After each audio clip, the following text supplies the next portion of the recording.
नमस्कार, मेरा नाम है अजय कुमार। आप देख रहे हैं मीडिया दर्शन। बिहार में त्रिस्तरीय पंचायती चुनाव को लेकर सरगर्मियां तेज हो चुकी है और पंचायत के जो प्रत्याशी हैं वो मैदान में उतरकर अपने वोटरों को लुभाना भी शुरू कर दिए हैं और जो पंचायत के मुखिया रह चुके हैं वो अपने विकास के कार्यों की गिनती भी कराना शुरू कर दिए हैं।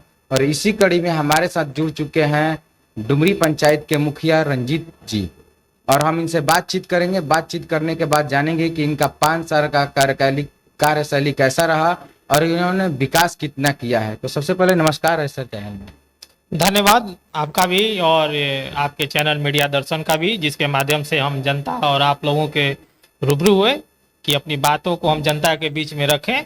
धन्यवाद। तो सबसे पहले मेरा सर क्वेश्चन रहेगा कि आपका 5 साल का विकास का कार्यकाल कैसा रहा?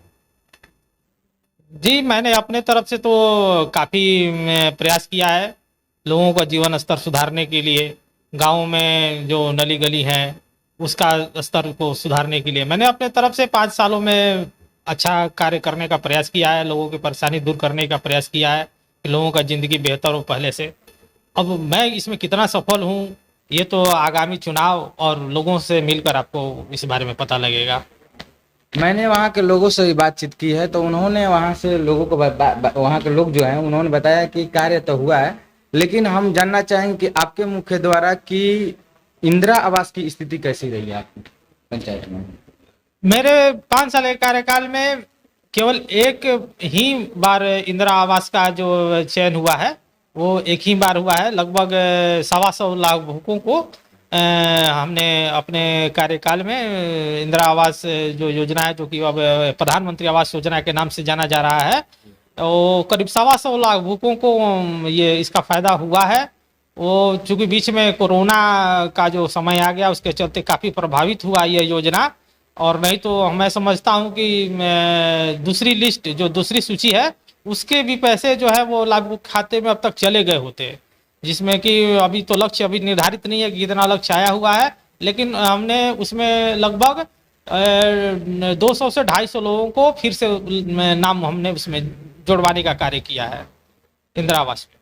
अच्छा सर, कि 200-250 लोगों का आप इंदिरा आवास दिलाते हैं तो उसमें आपका कमीशन कितना % बन जाता होगा? ये तो हम जानते भी नहीं है, तो हमको आपके माध्यम से पता चल रहा है कि इसमें कुछ कमीशन भी होता है। हमने तो नहीं सर, बहुत सारे मुखिया जो है अपना चमचों को विदा कर कर कमीशन की बात कर लेते हैं। इसमें हमने कोई चमचा वगैरह किसी को विदा नहीं किया था और उसी के माध्यम से नहीं हुआ।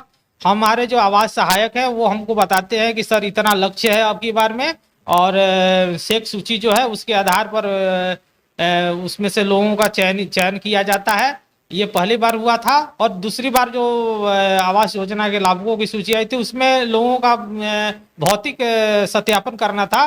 वो फिजिकल उन लोगों का वेरिफिकेशन हो रहा था, मोबाइल द्वारा फोटो खींचा जा रहा था उनके जो कच्चा मकान था। और इसके बाद उसमें तो देखिए, जब कच्चा मकान का फोटो खींचा जा रहा था, ये इस तरह की पारदर्शिता जब सरकार उसमें प्रतिबद्ध है कि इस तरह की हम पारदर्शिता रखेंगे, तो मैं समझता हूं कि पहले से ये स्थिति बेहतर हुआ है और कमीशन खोरी भी मुझे लग रहा है कि पहले से कम हुई है।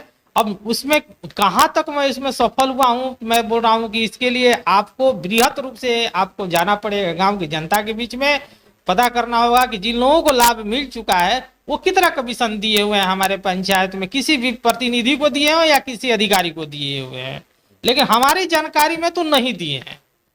अच्छा, तो आपने इस समय भी कोरोना काल का ये बात किया, जिक्र किया था उस समय, तो हम जानना चाहेंगे कि एक जब कोरोना काल का जब समय आया था तो बहुत सारे मुखिया थे पंचायत के जो अपने कार्यों से दूर हटकर भाग रहे थे इधर उधर, और उस समय आपका जो गरीब जो निधन व्यक्ति हैं वो लोग आकर यहाँ अपने गांव में निवास करते थे, और गरीब थे, उनको मतलब खाने की नहीं जुड़ रही थी क्योंकि उस समय बेरोजगारी की महामारी चल रही थी।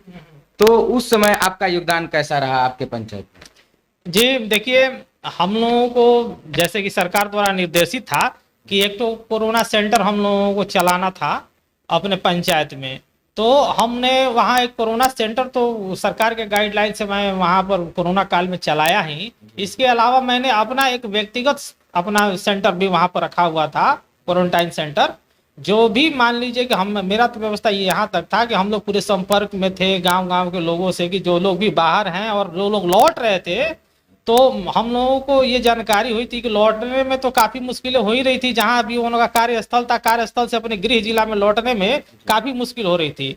तो हम लोगों का यही प्रयास था कि जब भी वो भी किसी भी साधन से अगर वो नजदीक की किसी हमारे स्थल पर उतरते हैं, या जो हमारा स्थल है ये शिवसागर में उतरते थे, तो शिवसागर में हम लोग अपना छोटा टेम्पू ये पिकअप वगैरह किए हुए थे, जिसके माध्यम से उनको बुलाकर हम लोग अपने उनके क्वारंटाइन सेंटर पर सुरक्षित उनके खाना पीना रहने की व्यवस्था करवाते थे। इसके बाद वो जब समय बीता, इसके बाद भी सरकार के भी कुछ योजनाएं आई, सरकार हम लोगों को भी मदद की। हम लोगों ने भी सरकार के साथ मिलकर, बीडीओ साहब से मिलकर और नरेगा के पीओ साहब से मिलकर, इन लोगों से मिलकर कुछ योजनाएं हम लोगों ने बनाई थी उस समय, कि जो कि उस समय जो मजदूर लोग आए हुए थे, प्रवासी मजदूर, उन लोगों को हम लोगों ने उस माध्यम से सहायता किया था। तो अभी मुखिया जी ने भी बताया कि जो मजदूर थे उन्हें हमने पूरे अपना सहयोग दिया। अब हम बातचीत करते हैं कि बिहार सरकार की ड्रीम योजना जो है नल जल योजना, 7 निश्चयों के अंतर्गत आती है नल जल योजना, ये आपके पंचायत में कितना सफल रहा है? जी, ये पूरी तरह से असफल है। बहुत ही दुख के साथ कहना पड़ रहा है कि ये सरकार की बहुत महत्वाकांक्षी, और जैसे कि आपने बताया कि ये ड्रीम प्रोजेक्ट था जी। तो हमारे यहाँ देखिए, अब मैं इसको सौभाग्यशाली कहूँ या दुर्भाग्यशाली, मैं खुद नहीं सोच पा रहा हूँ कि हमारे यहाँ जो ये योजना थी नल जल योजना, वो पूरी तरह से पीएचईडी के माध्यम से ही क्रियान्वित थी। उसमें पंचायत प्रतिनिधियों का कोई उसमें रोल नहीं था। शुरू से ही आ गया था कि इसमें ये पंचायत प्रतिनिधियों का, आपके पंचायत में, डुमरी पंचायत में और एक तो और पंचायत है, इसमें दोनों पर पीएचडी के माध्यम से नल जल का कार्य किया जाएगा। तो हम लोग बहुत ही आशान्वित थे कि चलिए हो सकता है कि भाई पंचायत प्रतिनिधि पहले से ही, उन पंचायत प्रतिनिधि जो है वो शक के घेरे में रहते हैं कि ये पैसे खा जाएंगे, काम होगा कि नहीं होगा। तो हमारे गांव की जनता, हम लोग भी खुश थे कि चलिए हम लोग को जिम्मेवारी नहीं मिली, तो चलिए बड़े स्तर पर, बड़े लेवल पर ये मिला है, तो हम लोगों का कार्य और बढ़िया होगा। लेकिन यह हम लोगों का मात्र एक सपना ही रह गया। आज तक हम लोग के एक भी वार्ड में आज तक स्ट्रक्चर तो बनकर तैयार है, कहीं कहीं टंकी भी है, पानी भी कभी कभी सप्लाई के लिए चालू किया जाता है, तो जगह जगह जो है पाइपलाइन लीकेज है, कहीं कहीं टंकी ही नहीं है। यानी कि पूरी तरह से यह योजना फेल है। हम लोग उच्च अधिकारियों से जाके मिले, इसके एसडीओ साहब से मिले, तो उन लोगों ने केवल आश्वासन दिया कि जाइए हम लोग ठेकेदार से बात करते हैं, तुरंत सुधर जाएगा। लेकिन आज तक इसका कोई भी हम लोगों को सकारात्मक पहल किसी के द्वारा नहीं मिला। अच्छा, क्या लगता है ये जो योजना चला था ग्रामीणों के बीच, तो ग्रामीणों को इससे लाभ मिलती है? कौन सी योजना से? नल जल योजना से जरूर ग्रामीण जो है नाखुश दिखते हैं इससे, क्योंकि हर जगह पाइप फट जाती है। जी जी, ग्रामीण नाखुश है, इस योजना से नाखुश नहीं है ग्रामीण। ग्रामीण जो है वो नाखुश इस योजना के क्रियान्वयन को लेके नाखुश है। नाखुश जो है, असंतोष जो है, सर्वप्रथम ये हुआ कि एक तरफ ने मुख्यमंत्री जी ने सारी गलियों को ना पक्कीकरण करवाया अपने ड्रीम प्रोजेक्ट से, और एक दूसरा ड्रीम प्रोजेक्ट जो आया उसमें दोबारा उन्होंने उसी गली को उखड़वा दिया।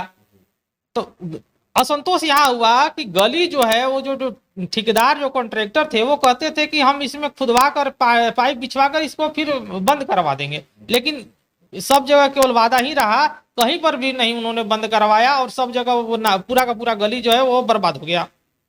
तो मुख्य आक्रोश, असंतोष जो है ग्रामीणों के बीच इस समस्या को लेकर था।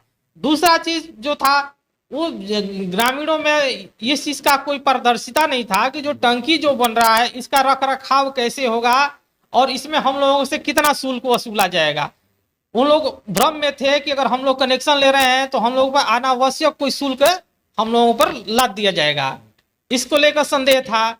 इसको लेकर मतलब कि लोगों में भ्रम की स्थिति थी, ना कि इस योजना को लेकर, पानी को लेकर कोई भ्रम नहीं है। हालांकि यह ऐसा नहीं है कि बहुत ही जरूरी योजना थी।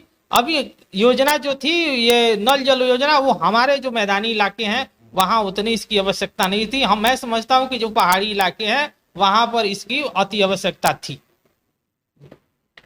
अभी आपने ये बताया कि नल जल योजना की जो स्थिति है वो हमारे पंचायत में नहीं बनी है। अब हम बात करेंगे आपसे कि वहाँ के लोग भी कुछ कहते हैं कि मुखिया जी कभी अपने पंचायत का भ्रमण नहीं करते हैं और लोगों के दुख सुख का हाल चाल नहीं जानना चाहते हैं, इस पर कितना सत्य है सर? अब तो देखिए, अब मैं अपने मुंह से कुछ कहूंगा ना, तो अब तो आप जब कह रहे हैं कि ऐसा जनता कह रही है ना, अब ऐसा अगर जनता कह रही है ना, तो इसमें क्या सच्चाई है? मैं तो अपना पूरा समय दिया है ना, 5 साल का पूरा समय उसमें व्यतीत किया है, इसके प्रमाण भी हैं, आप देख सकते हैं। आप पता करेंगे तो आपको पता चलेगा कि इधर 5 सालों में जो मेरा कार्यकाल रहा है उसमें मैंने सामूहिक दुर्घटना जो होती है, जिसमें मृत्यु के उपरांत सरकार जो है वो सामूहिक दुर्घटना में 5 लाख रुपए सरकार प्रोवाइड कराती है मृतक के आश्रित को। जी। तो ये इतना आसान कार्य नहीं है कि किसी, आप तो जानते हैं कि यहाँ कितना मुश्किल होता है कार्यालय में किसी कार्य को कराने को लेकर। तो ये चीज कितना मुश्किल कार्य है, हमने व्यक्तिगत तौर पर उन लोगों को लिया, उन लोगों के दुख को लिया। अगर मैं क्षेत्र का भ्रमण नहीं करता तो मैं 7 जो ऐसे लाभुक थे जिन्होंने सामूहिक दुर्घटना में अपनी जान गंवाई, उनके परिवारों को मैंने 5-5 लाख रुपए का सहायता राशि मुहैया करवाया है। उनके परिवारों से जाकर आप मिलिए। ऐसे तो लोग बहुत हैं, तरह तरह के लोग हैं। ऐसा तो हो ही नहीं सकता है कि आपके पूरे पंचायत में सभी लोग आपके समर्थक ही हों। ये तो कभी हो ही नहीं सकता है। निश्चित है कि जहां पर पक्ष है वहां विपक्ष है। हाँ, पक्ष और विपक्ष से ही सरकार बनता है। और लोकतंत्र की खूबसूरती भी इसी में है कि जहां 2 लोग बड़ाई करने वाले हों वहां एक लोग उसका विपक्ष भी होना आवश्यक है। वो आपको ही आईना दिखाते हैं। तो मैं इसको बहुत ही नकारात्मक नहीं लेकर चल रहा हूं। अगर जनता कहती है कि मैं 5 साल में अगर क्षेत्र में नहीं दिखा हूं तो मैं प्रयास करूंगा कि और अधिक से अधिक लोगों के बीच में रहने का प्रयास करूंगा, जिस तरह की शिकायतें दूर हो। तो हम बात करेंगे कि यदि इस बार भी आप चुनाव में आ रहे हैं और चुनाव में आने के बाद आपका मुख्य एजेंडा क्या रहेगा इस बार चुनाव में? मुख्य एजेंडा गरीबी ही रहा है और गरीबों की सहायता ही रही है। आज भी मेरा मुख्य एजेंडा गरीबों की सहायता करना। जो भी ऐसे परिवार हैं जिनको, जो अभी तक प्रधानमंत्री आवास योजना से वंचित रह गए हैं, उनको प्राथमिकता के आधार पर उनको इंदिरा आवास दिलवाना। ऐसे लाभुक जिनको राशन कार्ड नहीं बन पाया है अभी तक, जिनके परिवार अलग अलग हो गए हैं, उनको नया राशन कार्ड बनवाना हमारा प्राथमिकता रहेगा। बहुत से गरीब हैं जिनको रोजगार की आवश्यकता है, तो हम लोग नरेगा के माध्यम से रोजगार सृजन करने का प्रयास करेंगे। तो यही प्राथमिकता है। प्राथमिकताएं गरीबी है, प्राथमिकताएं गरीब हैं, उनकी समस्याएं हैं और तरह तरह की समस्याएं, खेती के लेके भी तरह तरह की समस्याएं हैं, किसानों की भी बहुत सारी समस्याएं हैं। बहुत सारी जगह पर अभी हमको रोड डलवाना है, खेतों में जाने के लिए सिंचाई की समस्या है बहुत जगह पर, तो उसको भी नरेगा के माध्यम से उसको दूर करवाने के प्रयास करेंगे। यही हमारी प्राथमिकताएं हैं। तो इस बार चुनाव में मतलब कि आपकी प्राथमिकता जो इन्होंने बताया कि सिंचाई के लिए रोड बनवाना और फिर इंदिरा आवास बनवाना आपने सुना। और हम मुखिया जी चाहेंगे कि आप मेरे चैनल के माध्यम से यदि अपने क्षेत्रवासियों को कोई संदेश देना चाहते हैं तो दे सकते। मैं क्षेत्रवासियों को क्या संदेश देना चाहूँगा? मैं कोई फिलोसफर या मैं कोई बहुत बड़ा व्यक्ति नहीं हूँ कि मैं किसी को कोई संदेश दूँ। मैं केवल अपील कर सकता हूँ अपने जनता से निवेदन करूँगा कि देखिए, मैंने 5 साल का कार्यकाल मेरा लोगों ने देखा है। मेरा पूरा समर्पण सेवा भाव गरीबों के लिए रहा है। गरीबों के लिए हमने बहुत कार्य किया है, इसको समझे लोग। अगले चुनाव में लोग इसी चीज को ध्यान में रखें कि कोई किस नियत से, किस कार्य से क्या करना चाहता है। मेरे 5 साल के जो मैंने मेहनत किया है, 5 साल गरीबों को मैंने समय दिया है, उसको ध्यान में रखकर वोटिंग करें। बस इतना ही करना है।